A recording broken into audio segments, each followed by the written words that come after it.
Well, I've got the Amtrak engine and the Broadway Limited cars, and I finally figured out the problem of why the cars kept detaching.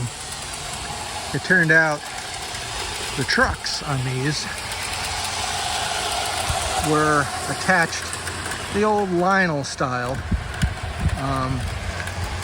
which was basically like with one of those binder clips, but it was made out of plastic, and they were really loose, and the trucks were flopping all over the place, and that's why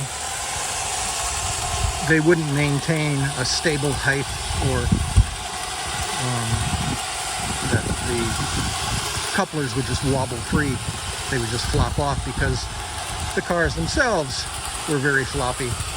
So I replaced all of the trucks with bolts that have Loctite on them.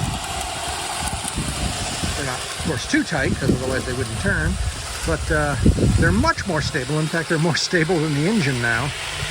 And I was able to put the original Lionel couplers back onto the cars, and it's holding up just fine.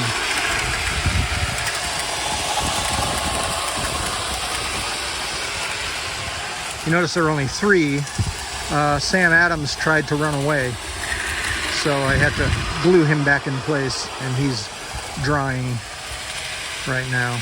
But once he's all dried, then he'll be back on here, and I'll have the full complement.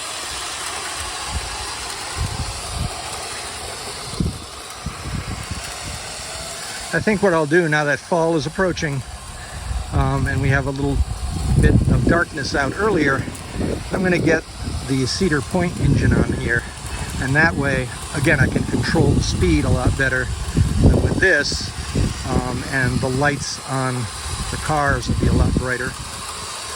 But for now, I'm happy. These are running again. And the deer is happy too.